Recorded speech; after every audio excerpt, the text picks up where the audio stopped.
சித்தர் இலக்கிய மையத்தினுடைய சார்பில் என்னுடைய அன்பிற்கும் மதிப்பிற்கும் உரிய முனைவர் அரங்க ராமலிங்கம் அவர்கள் அருமையான புத்தகங்களை இங்கே வெளியிட்டிருக்கிறார்கள். மேடையிலே அமர்ந்திருக்கின்ற பெருமக்களில் பல்கலைக்கழகத்தை சார்ந்த பதிவாளர் அவர்கள் மிக ஆழமாக அறிவியலோடு சில கருத்துக்களை சொன்னார்கள்.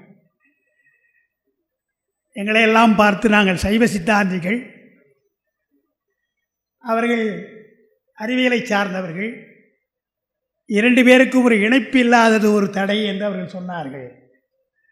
உண்மையிலே இப்பொழுதெல்லாம் என்னுடைய திருமுறைகளையோ தத்துவங்களையோ பேசுகிற பொழுது அறிவியலோடு நீங்கள் சேர்த்து சொல்லுங்கள் என்று தான் எங்களை கேட்கிறார்கள். காரணம், இப்பொழுது இருக்கின்ற இளைய தலைமுறையெல்லாம் பொதுவாக கற்பனையோ அல்லது இலக்கியத்தையோ விரும்பாமல் அறிவியலாக சொன்னால் நாங்கள் கேட்கிறோம் என்று சொன்னார்கள். அப்படி சொன்ன பொழுது பதிவாளர் அவர்கள் மிக அழகாக திருவாசகத்தை சொன்னார்கள். திருவாசகத்தையும் திருமூலரையும் நாம் உண்மையாக ஆராய்கிற பொழுது காலம் கடந்த உண்மைகளை எவ்வளவு முன்னாலே அவர்கள் சொல்லியிருக்கிறார்கள் என்பதை நாம் அறியலாம். நான் விளையாட்டாக ஒன்று சொல்வது உண்டு. அறிவியல் இப்பொழுது வளர்ந்திருப்பதாலே அன்னையினுடைய வயிற்றிலே இருக்கின்ற குழந்தை ஆணா பெண்ணா என்று தெரிந்து கொள்ளலாம்.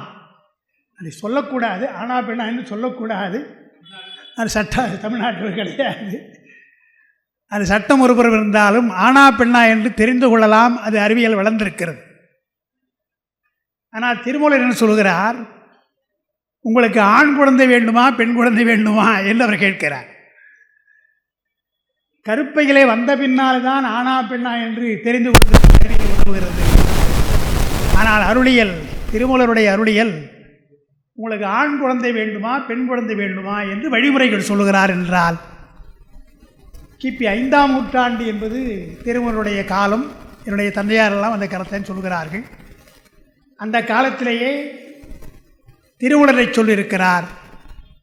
அவருக்கு ஒரு நூற்றாண்டுக்கு முன்னாலே வாழ்ந்த மாணிக்க வாசகர் தம்முடைய திருவாசகத்திலே ஒவ்வொரு மாதமும் எப்படி கரு வளர்கின்றது என்பதை சொல்லியிருக்கிறார். ஒவ்வொரு மாதமும் என்னென்ன மாற்றங்கள் நிகழும் என்றெல்லாம் சொல்லியிருக்கிறார் என்றால், அவற்றையெல்லாம் வெறும் பக்தி பாடல்கள் ஏதோ அறிவியலுக்கு ஒவ்வாது என்று ஒதுக்கக்கூடாது என்றுதான் இப்பொழுது ஒரு புதிய பார்வையிலே எல்லோரும் பார்க்கிறார்கள். எனக்கு பின்னால் என்னுடைய மதிப்பிற்கும் அன்பிற்குரிய சித்த மருத்துவர் டாக்டர் செல்வசண்முகம் ஐயா இருக்கிறார்கள். அவர்களெல்லாம் திருமூலரை ஆழ்ந்து கற்றவர்கள். கற்றது மட்டுமல்ல, நடைமுறைப்படுத்துகின்றவர்கள். திருமூலருடைய யோகத்தை எப்படி நாம் பயன்படுத்தலாம் என்பதை பல இடங்களிலே அவர்கள் பேசுகிறார்கள். வெளிநாடுகளில் சென்று பேசியிருக்கிறார்கள். நான் அடைக்கின்ற பொழுதெல்லாம் காஞ்சிபுரம் திருமுறை அருட்பணி அறக்கட்டளைக்கு வந்து அவர்கள் செயல்முறையிலே யோகத்தை சொல்லிக் கொடுக்கிறார்கள். அப்படி வெறும் படிப்பாக இல்லாமல் வழிமுறைகளை செயல்முறையாக்க வேண்டும் என்று இந்த காலத்திலே விரும்புகிறார்கள். அந்த முறையில் நம்முடைய அரங்க ராமலிங்கம் அவர்கள் சித்தர் வழியிலே சென்றவர். நான் இதில் ஒரு முன்னுரை ஒன்று கொடுத்திருக்கிறேன். அதில் என்ன எழுதியிருக்கிறேன் என்றால், அரங்க ராமலிங்கம் அவர்களை பார்க்கிற பொழுது அவர் பக்தரா அல்லது சித்தரா அல்லது சீவன் முத்தரா, தத்துவமுறை சீவன் முத்தரா, இல்லை எல்லோரும் சொல்லுகின்றபடி அவர் பித்தரா என்று நான் கேட்டிருக்கிறேன். எல்லாவற்றுக்கும் பொருத்தமாகத்தான் இருக்கும். பித்தர் என்று சொன்னால் தத்துவ முறையிலே பைத்தியக்காரன் அர்த்தம் கிடையாது. நம்முடைய பெருமானை பெரும்பித்தன் காணேடி என்று சொன்னால் பித்தன்னா பேரன்புடையவர் என்று தான் அதற்கு அர்த்தம். பித்தன் என்று சொன்னால் பித்தா பெரிசூடி என்று ஆரம்பிக்கிறார் இல்லையா சுந்தர பெருமான். அதற்கு முன்னாலேயே ஞானசம்பந்தர் பித்தா பெரிசூடி என்று சொல்லுகிறார். அந்த பித்தன் என்றால் பேரன்புடையவன் என்று தான் அர்த்தம். நமக்கு பழமொழி தெரியும், பெற்ற மனம் பித்து பிள்ளை மனம் கல்லு என்று தெரியும். பெற்ற மனம் பித்து என்று சொன்னால் அது அன்புடைய மனம் என்று தான் அர்த்தம். அதுபோல அரங்க ராமலிங்கம் அவர்கள் நம்முடைய சதானந்தம் சொன்னது போல தான் உணர்ந்ததையெல்லாம் கொட்டிவிட வேண்டும் என்றுதான் நிறைய நூல்களை அவர் எழுதுகிறார். இந்த மெய்ப்பொருளை எழுதுகிற பொழுது 60 பக்கம் 80 பக்கம் 100 180 என்று 200 பக்கம் வந்திருக்குன்னு சொன்னால் அவருடைய சிந்தனை எப்படி விரிந்து கொண்டே போகிறது நாள்தோறும் என்பதை சதானந்த அவர்கள் குறிப்பாக சொன்னார்கள். பெருமக்களே, இதற்கு தலைப்பு மெய்ப்பொருள் என்று கொடுத்திருக்கிறார்கள். சைவ சித்தாந்தத்திலே மெய்ப்பொருளை பற்றி அதிகமாக பேசுகிற வழக்கம் உண்டு. தர்க்க மரத்தில் பொருள் என்று சொல்லி, மெய்ப்பொருள் சொல்லாமல் பொருள் என்று சொல்லி, அந்த பொருளுக்கு இயல்பு என்ன, பொருளுக்கு பொது இயல்பு சிறப்பு இயல்பு, வடமொழியிலே சொன்னால் சொரூப லட்சணம் தடத்த லட்சணம் என்பதற்கு விளக்கி இருக்கிறார்கள். சைவ சித்தாந்தம் தர்க்க மத கொள்கைகளை அப்படியே ஏற்றுக்கொள்ளவில்லை என்றாலும் தர்க்க மரத்தில் இருக்கின்ற அளவியல் முறைகளை ஏற்றுக்கொள்கிறது. அளவியலை முதலிலே சிவஞான சித்தியாரில் தர்க்க மத அளவியலெல்லாம் சொல்லி 3ஆக 6ஆக 10ஆக அளவியல் சொல்லுகிறது. அதில் பொருளில்வையெல்லாம் எப்படி உணர வேண்டும் என்று விரிவாக சித்தாந்தம் பேசுகிறது. அதற்கு முன்னாலே நம்முடைய வள்ளுவர், அறநூல் செய்த வள்ளுவர், பொருளியல்பை பற்றி சொல்கிற பொழுது நிலையில்லாத பொருள் என்று ஒன்று சொல்லுகிறார், நிலையான பொருள் என்று ஒன்று சொல்லுகிறார். பொருள் என்று சொன்னால் நிலையான பொருள், நிலையற்ற பொருள் என்பதுதான் பாகுபாடு. வடமொழியிலே அல்லது வேதாந்தத்தில் இல்பொருள் என்று ஒன்று சொல்லுகிறார்கள். இல்பொருள் என்பது நம்முடைய இலக்கியத்திலே நயமாக அணி, இல்பொருள் அணி என்று தான் சொல்கிறோமே தவிர ஆராய்ச்சி செய்து பொருளுக்கு இல்லாத பொருள் கிடையாது என்பது நம்முடைய கொள்கை. இல்லாத பொருள் கிடையாது, ஆனால் இல்லாத பொருள் உண்டு என்று தான் நாம் சொல்கிறோம். சின்ன வேறுபாடு தான். பொருள் இல்லாத பொருள் என்று ஒன்று கிடையாது. அவங்க என்ன சொல்கிறாங்க, இல்லாத பொருள் என்றால் அதுக்கு என்ன உதாரணம்னு கேட்டோம்னா அவங்க சுலபமாக சொல்லிடுறாங்க. முயல்கோடு என்று முதல்ல சொல்லுவாங்க. முயலுக்கு கொம்பு, அது இல்லாத ஒன்று. எனவே இல்லாத பொருளுக்கு அவர் சொல்கிற உதாரணம் முயற்கொம்புன்றார். இது நான் உடன்படுவது கிடையாது. சைவ சித்தாந்தம் அதை மறுக்கிறது. இல்லாத பொருள் என்பது கிடையாது என்பது மட்டுமல்ல, நீ சொல்லுகின்ற உதாரணமும் பொருந்தாது என்று நாம் சொல்கிறோம். ஏன் அதை மறுக்கிறோம் என்றால், இல்லாத பொருளை சொல்வதற்கு முயல் என்பது இருக்கின்ற பொருள், கொம்பு என்பது இருக்கின்ற பொருள். முயலுக்கு கொம்பு இல்லை, அது தெரியும். ஆனால் முயல் என்பது இருக்கின்ற பொருள், கோடு அல்லது கொம்பு என்பது இருக்கின்ற பொருள். இருக்கின்ற இரண்டு பொருளை சேர்த்து இல்லாத பொருளுக்கு நீங்கள் சொன்னால் அது இல்லாத பொருள் ஆகாது, இருக்கின்ற பொருளாகத்தான் ஆகும்.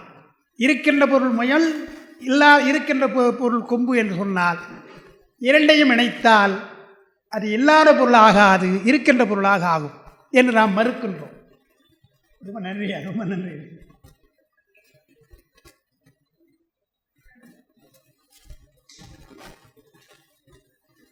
அதுக்கப்புறம் ஒரு கேள்வி கேட்குறோம்.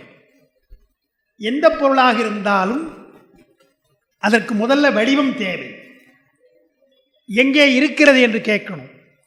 எந்த காலத்தில் இருந்தது, காலம், இடம், அவருடைய வடிவம், அவருடைய குணம், அவருடைய பயன், அவருடைய தொழில், இவ்வளவு இருந்தால்தான் பொருள். எந்த பொருளை கேட்டாலும் எந்த பொருளை சொன்னாலும் அதனுடைய காலம் என்ன,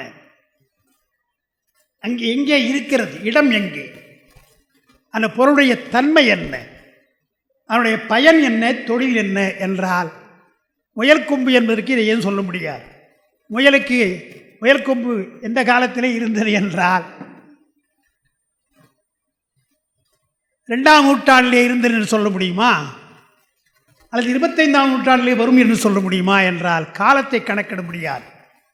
இடம் எங்கே இருக்கிறது என்றாலும் அதற்கு விளக்கம் கிடையாது. அப்போ காலம், இடம், தொழில், பயன், குணம் எதுவுமே இல்லாத ஒன்றை பொருள் என்று சொல்வது தவறு என்று நாம் இல்பொருள் என்பது கிடையாது. எந்த பொருளாக இருந்தாலும் நிலையான பொருள், நிலையற்ற பொருள். இந்த அடிப்படையைத்தான் வள்ளுவர் நிலையாமை என்ற அதிகாரத்தில் எழுதுகிறார். நில்லாதவற்றை நிலையென என்று உணரும் புல்லறிவாண்மை கடை. நில்லாத பொருள்களை எல்லாம் நிலையான பொருள்கள் என்று எண்ணினால் அது புல்லறிவு, நல்லறிவு அல்ல என்று விளக்கம் கொடுக்கிறார். விளக்கம் கொடுத்தது இங்கே எழுதியிருக்கிறார். மெய்ப்பொருள் திருவள்ளுவர் அதிகமாக திருப்பி சொல்ல மாட்டார், ஒன்று சொன்னதை மறுபடியும் சொல்ல மாட்டார். ஆனால் சில இடங்கள் அப்படி சொல்லுகிறார்.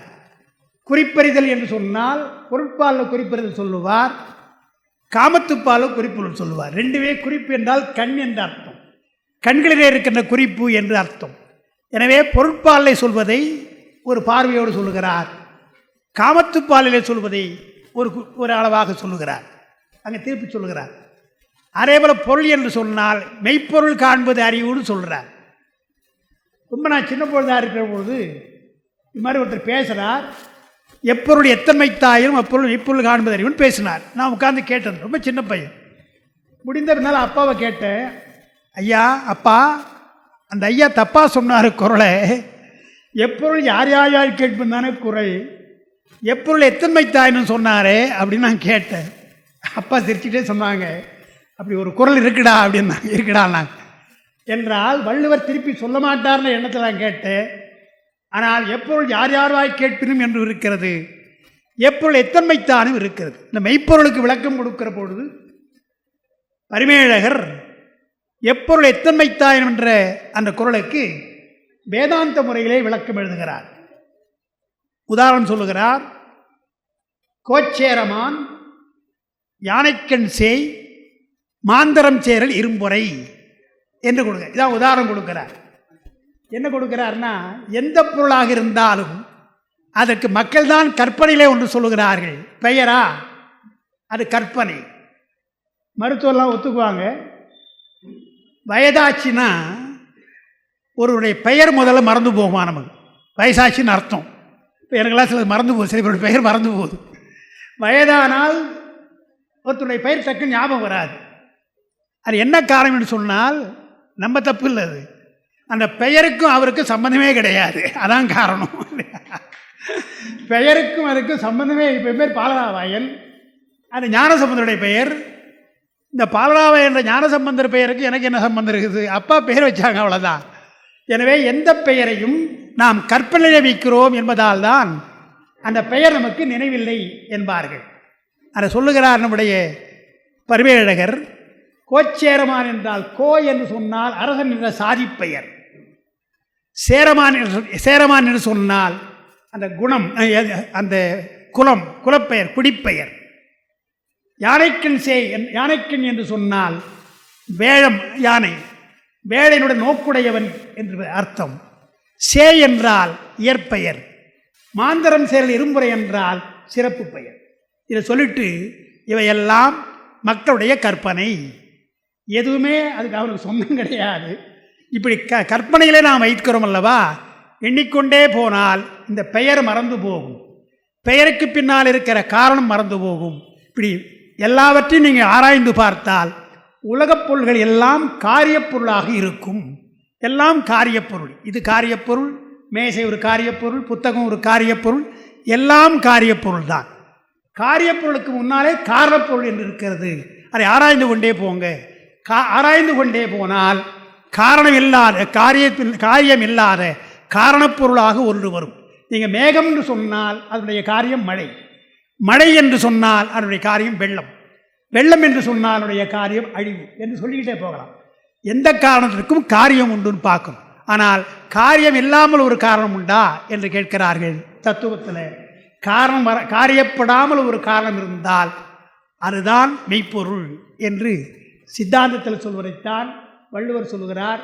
அதைத்தான் ரொம்ப விரிவாக நம்முடைய அரங்கராமலிங்கம் அவர் எழுதியிருக்கிறார்கள். அத்தனையும் அவளும் சொல்ல எனக்கு நேரமில்லை. தாயுமாரில் தொடங்குகிறார். ஏன்னா தாயுமானவர் அண்மை காலத்தே வாழ்ந்த ஒரு துறவி, தத்துவ ஞானி. திருமூலருடைய வழியாக பல சீடர்கள் வந்திருக்கிறார்கள் தமிழ்நாட்டில். அந்த சீடருடைய பரம்பரை வளராமல் போயிருக்கிறது. திருவுந்தியார், திருக்கழிற்றுப்படியார் என்ற 2 நூல்கள் எழுதிய திருவையிலூர் உய்யவந்த தேவநாயனார் சந்தானம் அது விளங்காமல் போச்சு. 2 தான், அதுக்கு விளக்கு இல்லை. ஆனால் மெய்கண்ட சந்தானம் விளங்கி இருக்கிறது. அதுபோல் விளங்கிய சந்தானம் இருக்கிறது, விளங்காமல் தொடராத சந்தானம் இருக்கின்றது. அந்த முறையிலே திருமூலர் இங்கே தமிழ்நாட்டிலே வந்து அவருடைய மாணாக்கர்கள் பல பேர் இருந்திருக்கிறார்கள், 7 பேர் என்று சொல்லுகிறார்கள். அந்த 7 பேரும் அவருடைய கருத்தை சொல்லியிருக்கிறார்கள். ஆனால் அந்த சந்தானம் இப்பொழுது எங்கே போயிற்று? எந்த திருமணங்கள்லேயும் அந்த மாதிரி சந்தானம், திருமண சந்தானம் இல்லை என்று பார்க்கிறோம். மாறாக தாய்மார் ஒருவர் தான் திருமூலருடைய சந்தானத்தை நினைவுபடுத்துகிறார் என்றால், அவர் சொல்வது அவருக்கு குருவாக விளங்கியவர் மௌனகுருவே என்று ஒரு சொல்லுகிறார். அந்த மௌனகுரு திருமூலர் வழியிலே வந்தவராக இருக்கலாம் என்று ஆராய்ச்சியில் சொல்லுகிறார்கள். எனவே தாயுமானவர் ஏறக்குறைய திருமூலருடைய மரபிலே வந்தவராக இருக்கிறார். எனவே தாயுமானவரை எடுத்து மெய்ப்பொருளுக்கு அங்கிங்கனாதுபடி எங்கும் பிரகாசமாய் என்ற பாடலை தொடங்குகிறார். அதனை தொடங்கி யார் யாரெல்லாம் மெய்ப்பொருளை பற்றி பேசியிருக்கிறாரோ அப்படி ஒரு பட்டியல் கொடுத்திருக்கிறார். அடுக்கிநிலை போதம் என்று ஒன்று, மெய்நிலை போதம் என்று ஒன்று. வெறும் பாட்டை தான் கொடுத்துருக்கிறார். நான் கூட அதான் அவரை கேட்டேன், எல்லாவற்றுக்கும் பாட்டை கொடுத்துருக்கீங்க, உங்களுடைய தீர்வு ஒன்றுமே சொல்லலைன்னா அதுக்கு ஒரு பின்னால் ஒரு பதில் எழுதிக்கிறாரு. நான் சொன்னற்பாடு ஒரு பதில் எழுதிக்கிறார், ஏன் தீர்வு சொல்லவில்லை என்று அவர் எழுதியிருக்கிறார். அந்த பாடலை நீங்கள் புரிந்து கொள்ள வேண்டும் என்று சொல்லிட்டு அது ஒன்று சொல்கிறார். 74 ரகசியங்கள் சொல்லப்படுகிறது அடுக்குநிலை போகிறதுல.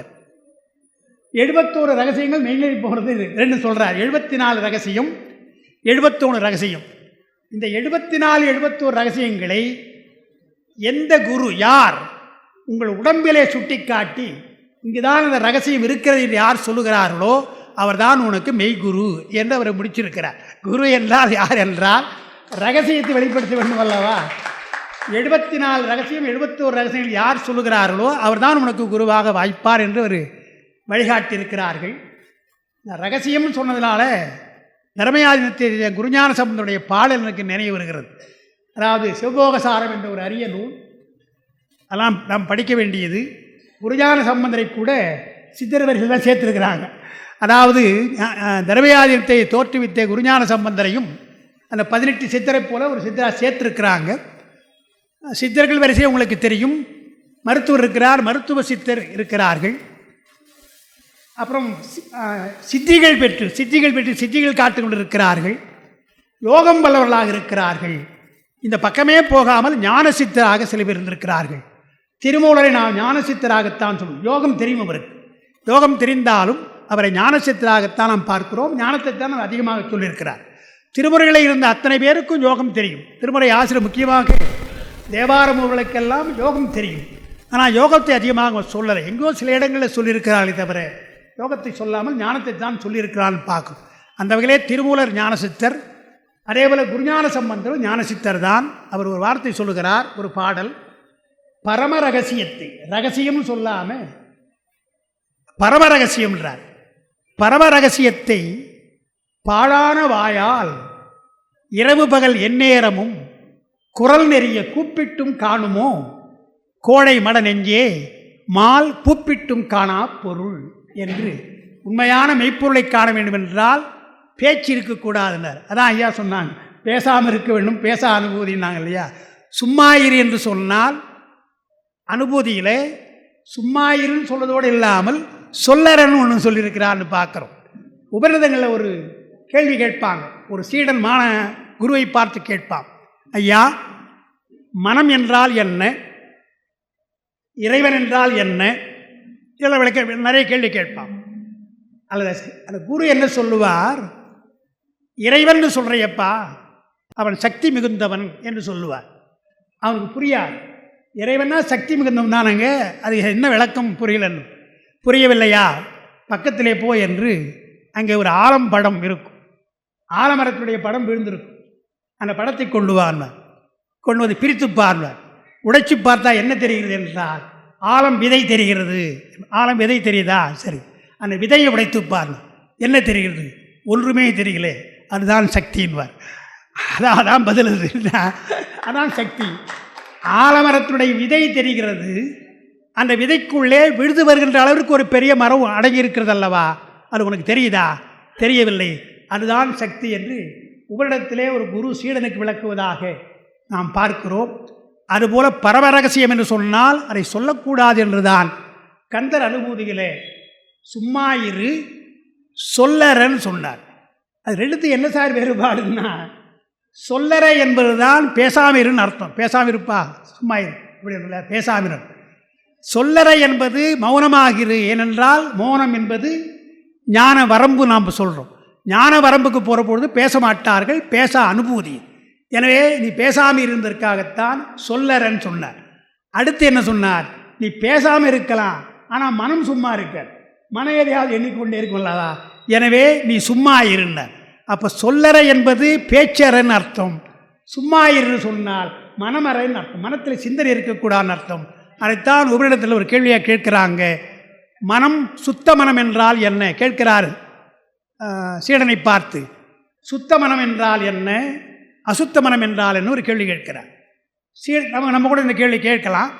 நாம் என்ன உடனே பதில் வருதுன்னு சொன்னால், நல்ல எண்ணம் இருந்தால் அது சுத்த மனம், விகார மனம் எண்ணம் இருந்தால் அது தீய மனம். அதான் இன்றைக்கி உலகியல் பார்க்கணும். குரு அப்படி சொல்லலை. தீய எண்ணம் இருந்தால் தீய மனம், நல்ல எண்ணம் இருந்தால் நல்ல மனம் சொல்லாமல் எண்ணங்களே இல்லாமல் இருந்தால் அதுதான் சுத்த மனம்ன்றார். நம்ம ஒன்றும் புரியல.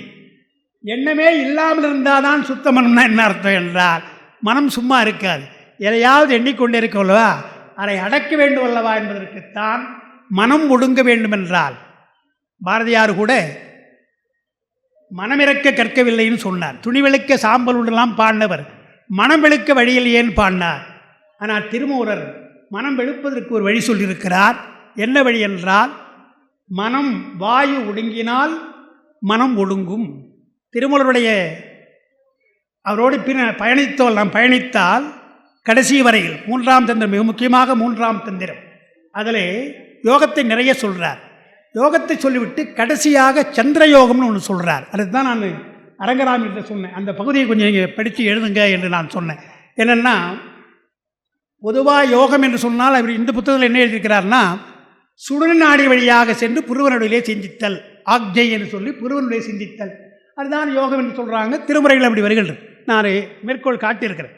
ஊனில் உயிர்ப்பை ஒடுக்கி ஒன் சுடர் ஞான விளக்கினை ஏற்றி நண்புலத்து ஏனை வழி திறந்து ஏத்துவார்க்கு இடர் ஆனகெடுப்பன அஞ்செழுத்துவை என்று ஞானசம்பந்த பெருமாள் ரொம்ப தெளிவாக பாடுறார். நண்புலத்து ஏனை வழி திறந்து என்றால் சுடனி நாடிதான், அந்த ஏனை வழி திறக்கணும்னு சொல்கிறார். இது எல்லாரும் அடிக்கடி சொல்கிறது தான். திருமூலர் சொல்லுகிறார், பல வகையில் விளக்குகிறார். விளக்கிவிட்டு கடைசியாக 3ஆம் தந்திரம் முடிக்கிற பொழுது சந்திர யோகம்னு சொல்கிறார். அதுதான் யோகத்தினுடைய முடிந்த நிலை என்கிறார். எது சந்திர யோகம்னு சொன்னால், நம்முடைய மண்டலத்தை உடம்பை 3 மண்டலமாக விரிக்கிறோம் இல்லையா, அக்னி மண்டலம், சூரிய மண்டலம், சந்திர மண்டலம் பெறுகிறோம். இந்த அநாகரத்துக்கு மேலே இருப்பதெல்லாம் சந்திர மண்டலம், அது சகசிரதாளம் நம்ம சொல்கிறோம். அந்த சந்திர மண்டலம் இருக்க அந்த சந்திர யோகத்தில் நீங்கள் சிந்திக்க வேண்டும். இங்கே நமக்கு பெருமானை தியானிப்பது தான். சாத்திரங்கள் எல்லாம், நெய்கண்ட சாத்திரங்கள் எல்லாம் குறிப்பாக சொல்லியிருக்கிறார்கள். ஆதாரத்தே, அப்புறம் நிராதாரத்தே, அப்புறம் மீதானம், 3 இடம் சொல்கிறாங்க. ஆதாரம் என்று சொன்னால் மூலாதாரத்திலிருந்து ஆக்ஞை வருவது 6 ஆதாரங்கள். உடம்பை ஆதாரமாக வைத்து 6 ஆதாரங்களை மனதை பதிய வைத்தால் அது ஆதார யோகம். அது மூலாதாரம் முதல் ஆக்ஞை வரையில். தொல்காப்பியர் கூட நிறைமொழி மாந்தர் ஆணையில் கிளந்தன்னு சொல்கிறார். அந்த ஆணை என்பது ஆக்ஞை என்று சொல்கிறார். ஆக்ஞா சக்கரத்தை தான் தொல்காப்பியர் ஆணை என்று சொல்கிறான்னு ஒரு கருத்து உண்டு. இதற்கு மேல்பட்டு சிந்திக்க வேண்டும் அல்லவா, இதற்கு மேல் சிந்தித்தால் அது நிராதாரம் என்று. அதுதான் துவாரசாந்த பிரிவு என்று 12 அங்குலம் என்பது நிராதாரம் என்றும், நிராதாரம் முடிந்தால் மீதானம் என்று 3 நிலை சொல்கிறார் இல்லையா. அந்த 3 நிலையை திருமூலர் ஆதார யோகம் சொல்லுகிறார், பிராசார யோகம் என்று நிராதார யோகத்தை சொல்லுகிறார், அதற்கு மேல் மீதானத்தை சொல்லுகிறார். என்றால் அது சந்திர யோகத்தில் எப்படி மீதானத்திற்கு செல்லலாம் என்பதை சொல்லுகிறார்னு பார்க்கிறோம். இதெல்லாம் படிக்கலாம், புரிந்து கொள்ளலாம். ஆனால் செயற்படுத்துவது என்பது அவ்வளோ சுலபம் கிடையாது. காலம் என்னன்னு சொன்னால், ஒன்று சொன்னால் உங்களுக்கு தெரியும் எவ்வளோ கஷ்டம்ன்றதுக்காக. பிராணாயாமத்தை விடாமல் வற்புறுத்துவார். எல்லா இடங்களும் பிராணாயாமத்தை விடாமல் வற்புறுத்துவார். அவர் என்ன சொல்கிறார், பிராணாயாமத்தினாலே பல வளங்கள் உண்டுன்னு சொல்லிட்டு 16, 64, 32 இதான் பூரகம், கும்பகம், ரேசகம் சொல்லிட்டு என்ன சொல்கிறார், ஆரம்ப காலத்தில் இப்படி 16, 24 முயல வேண்டாம், முடியாது, நம்மால் 64 எண்ணிக்கை நாம் கட்டுப்படுத்த முடியாது என்று சொல்கிறார். ஆனால் அப்படி கட்டுப்படுத்திய பின்னால், ஆனால் பயிற்சி வழக்கமாக வந்த பின்னால் பூரகம், கும்பகம், ரேசகம், வலமூக்கிலே ரேசகம், மறுபடியும் வலமூக்கிலே பூரகம் வந்த பின்னால் நீங்கள் சந்திரயோகத்துக்கு போகணும். பூரகத்துக்கு வந்தால் நீங்கள் நேராக கும்பகத்துக்கு வந்து, கும்பகத்திலிருந்து சுவாதிஷ்டானத்திற்கு சென்று, சுவாதிஷ்டானத்திலிருந்து மூலாதாரத்திற்கு செல்ல வேண்டும். பிராணவாயு மூலாதாரத்துக்கு கொண்டு போடணும். நம்ம படிக்கலாமல் வர முடியாது. நம்மால் பயிற்சியாக இருந்தால் இப்படி 16, 64, 32 பயிற்சி பெற்றால் சுவாதிஷ்டானத்திலிருந்து மூலாதாரத்தில் கொண்டு வரலாம். மூலாதாரத்திலிருந்து அப்புறம் சுழுநாடிக்கு சென்று அப்புறம் ஆக்ஞாவுக்கு சென்று அங்கே சந்திரயோகத்துக்கு செல்லலாம் என்று வழிமுறையை சொல்லுகிறார். இதெல்லாம் படிப்பதற்கே கஷ்டமாக இருக்குது. படிப்பதற்கே கஷ்டமாக இருக்குது சொன்னால் பயன்படுத்துவோ செயல்முறைக்கோ முடியாது. ஆனால் அதையெல்லாம் முயன்றவர்கள் திருமூலர் முன்னால் முயன்றிருக்கிறார். அதனால் நான் பெற்ற இன்பத்தை நீங்கள் பெற வேண்டும் என்றுதான் யோக முறையை சொல்லியிருக்கிறார்கள். அந்த திருமூலர் வழியிலே நான் பெற்ற இன்பத்தை பெற வேண்டும் என்றுதான் அரங்க ராமலிங்கய்யா அவர்கள் இதை பார்த்தீங்கன்னா தாயுமானவர்கள் தொடங்கி அண்மை காலத்திலே வந்த தேமுடியார் வரை அவர் எழுதியிருக்கிறார். யார் யாரெல்லாம் அவர் சந்தித்திருக்கிறாரோ, யார் யாரெல்லாம் மெய்ப்பொருளை பற்றி சொல்லியிருக்கிறாரோ அதையெல்லாம் ஒரு தொகுப்பாக இங்கே செய்திருக்கிறார் என்று பார்க்குறோம். மகாகவி பாரதியாரை சொல்லுகிறார். பக்கத்திலே தென்னமண்டியா இருக்கிறாங்க. மூவாவை உபநிடதம் என்று சொல்லியிருக்கிறார். அவருடைய எழுத்தெல்லாம் உபநிடதம் போல. அது முக்கியமாக நல்வாழ்வு என்ற நூல் உபநிடதம் என்று அதையும் எடுத்து காட்டார். இந்த நல்வாழ்வு என்ன சொல்கிறார் என்றால், மூவா சொல்கிறது மட்டும் சொல்லி நான் நிறைவு செய்கிறேன். சமயங்கள் என்று சொன்னால் நாம் கூட சொல்கிறது, சமயங்கள் என்று சொன்னால் பல சமயங்கள் இருக்கலாம். அது பல வழிமுறை. திருமூலரே என்ன சொல்கிறார், ஒன்று அது பேரூர் வழி, 6 அதற்குள்ளே 6 வழியில் செல்லலாம். செல்லுகின்ற இடம் ஒன்று தான் சொல்கிறார் இல்லையா. வெவ்வேறு வழியிலே செல்ல யாருக்கு பிடித்ததோ அந்த வழியிலே செல்லலாம்னு சொல்லிட்டார். ஆனால் அடைகின்ற இடம் ஒன்று தான் திருமூலரும் சொல்கிறான்னு பார்க்குறோம். அதுபோல் 6 வகை சமயங்கள் என்று பொதுவாக சொல்லியிருக்கிறாங்க. 6 வகை சமயத்தின் மூலமாக ஒரு இடத்தை நாம் அடையலாம் என்பதுதான் சமய நெறி. அதைத்தான் மூவாளர் சொல்கிறாங்க.